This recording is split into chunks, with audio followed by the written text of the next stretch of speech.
নমস্কার, আমি Sumit Chowdhury, the news counter .এসে আপনাদের সকলকে আরও একবার স্বাগত। আপনারা জানেন যে আমাদের এই ইউটিউব চ্যানেলটি মূলত সামাজিক রাজনৈতিক বিভিন্ন বিষয়ের মধ্যে আবর্তিত হয়। ব্যক্তিগত কথাবার্তা বা তথ্যাদি খুব একটা আলাপ এই ইউটিউব চ্যানেলে আমরা করি না। কিন্তু আজকে আমি আমার ব্যক্তিগত একটা ইনিশিয়েটিভের কথা আপনাদের সঙ্গে শেয়ার করতে চাইছি একটু।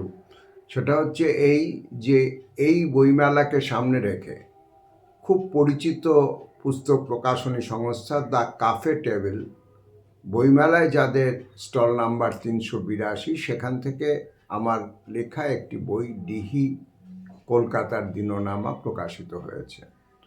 এখন দেখুন, এই কলকাতা বইমেলায় শয়ে শয়ে বই প্রকাশিত হয়। আমার বই যে আলাদা করে সবিশেষ উল্লেখের দাবি রাখে এরকম কোনো ঘোষণা আমি করছি না। তবু যে কারণে আপনাদের সঙ্গে আমি বইটা নিয়ে দু চার কথা বলতে চাই, সেটা হচ্ছে এই ডিহি কলকাতার দিননামা নিশ্চয়ই কলকাতার আদি পর্বের যখন গড়ে ওঠার দিনগুলো সেটার একটা ব্যাখ্যান আছে।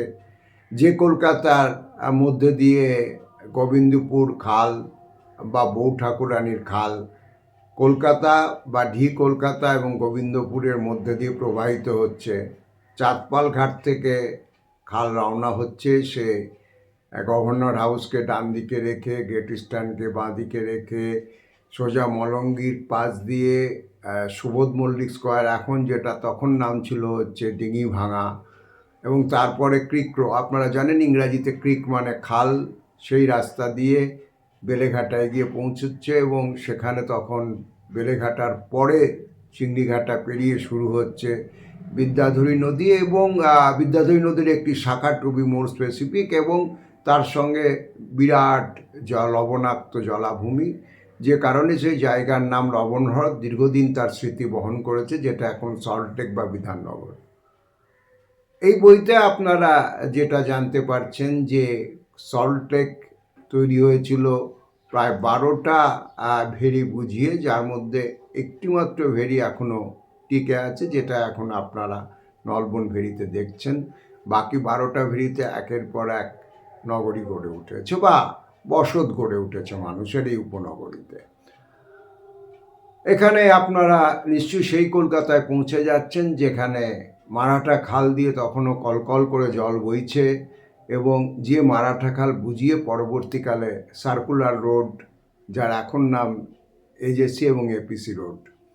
আর আপনারা যারা সামান্য ইতিহাসের খোঁজখবর রাখেন তারা এটাও জানেন যে এই মারাঠা খাল খনন করতে হয়েছিল ভাস্কর পণ্ডিতের সম্ভাব্য হামলা কলকাতার উপর, সেটা পূর্ব প্রান্ত থেকে যে না হতে পারে সেটা ঠেকাতে।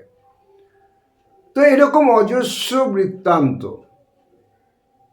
এই বইটাতে জড়িয়ে আছে, কিন্তু এর সঙ্গে সঙ্গে বইটার একটা রাজনীতি বা অর্থনৈতিক রাজনীতিও জড়িয়ে থেকেছে।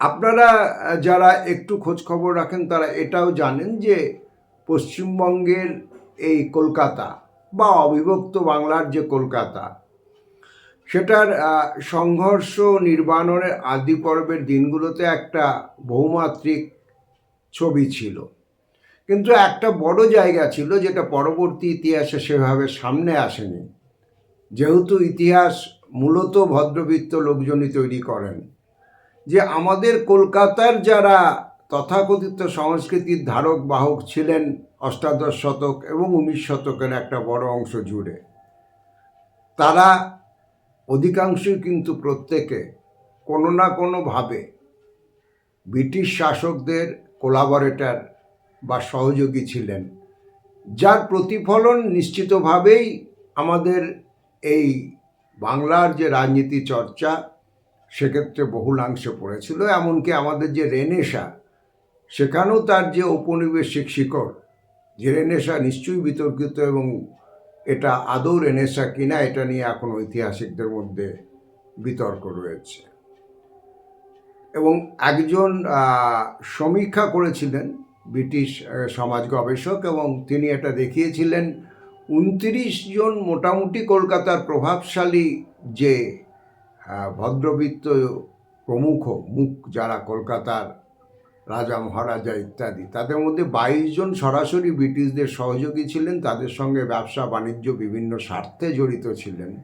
এবং এই ধারাবাহিকতাটাতে আমরা বুঝতে পারি 1857 সালে যখন প্রথম কলকাতার ভারতবর্ষের মহাবিদ্রোহ হয়, প্রথম স্বাধীনতা সংগ্রাম হয়, সিপাহী বিদ্রোহ যেটাকে কেউ কেউ বলেন, আমরা ওটাকে ভারতবর্ষের প্রথম জাতীয় স্বাধীনতার লড়াই বলে মনে করি, হিন্দু মুসলিমের ঐক্যবদ্ধ লড়াই।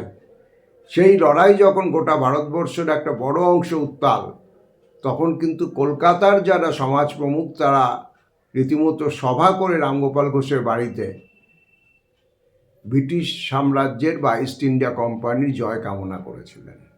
তো এই যে ইতিহাস, এইটার পিছনের যে কাহিনীগুলো, যে কারা নন্দকুমারের যখন ফাঁসির হুকুম হচ্ছে অন্যায়ভাবে, সে ফাঁসির হুকুম দেওয়ার জন্য ওয়ারেন হেস্টিংসের ঘনিষ্ঠ বন্ধু সুপ্রিম কোর্টের বিচারপতি এলিজা এমপেকে, যে এলিজা এমপে নিজেও পরবর্তীকালে অসদাচরণের দায়ে অভিযুক্ত হয়েছিলেন তার নিজের দেশের মাটিতে, তাকে অভিনন্দন জানাচ্ছেন আমাদের দেশেরই কোনো একজন মহান রাজপুরুষ, যে আপনি নন্দকুমারের ফাঁসি দিয়ে একটা বিরাট কাজ করেছেন। মারাঠারা যখন ইস্ট ইন্ডিয়া কোম্পানির বিরুদ্ধে লড়ছে, তখন এই কলকাতারই একজন মহারাজা উপাধিধারী মানুষ ইস্ট ইন্ডিয়া কোম্পানিকে টাকা ধার দিচ্ছেন, যাতে ইস্ট ইন্ডিয়া কোম্পানি তাদের নিজেদের স্বার্থে লড়াই চালানোর জন্য মারাঠাদের বিরুদ্ধে রসদ জোগাড় করতে পারেন। তো এই যে কলকাতার যে যারা তথাকথিত বড় মানুষ, তাদের রাজনৈতিক অর্থনৈতিক বন্ধকী চরিত্র এই ডিহি কলকাতার দিননামাতে ধরবার চেষ্টা হয়েছে। পাশাপাশি অন্তজ মানুষ, নিচুতলার মানুষ, নিম্নবর্গের মানুষ, তারা যে বারবার প্রতিরোধের চেষ্টা করেছেন, কখনো কোম্পানির শোষণের বিরুদ্ধে লড়েছেন, কখনো আপনারা সন্ন্যাসী ফকির বিদ্রোহের কথা জানেন, কিন্তু ইতিহাসে কম অনালোচিত একটা অধ্যায়, যে এই সন্ন্যাসী ফকির বিদ্রোহের নায়কেরা তারা রীতিমতো কলকাতার উপরেও আক্রমণ চালিয়েছিলেন, ঢাকা দখল করে নিয়েছিলেন, এবং দেবী চৌধুরানীর যে সংগ্রাম তার সঙ্গে জুড়ে গিয়েছিল সন্ন্যাসী ফকিরদের বিদ্রোহ। তো এই ডিহি কলকাতার দিননামাতে অনিবার্যভাবেই সেই সব বৃত্তান্ত এসেছে গল্পের হাত ধরে।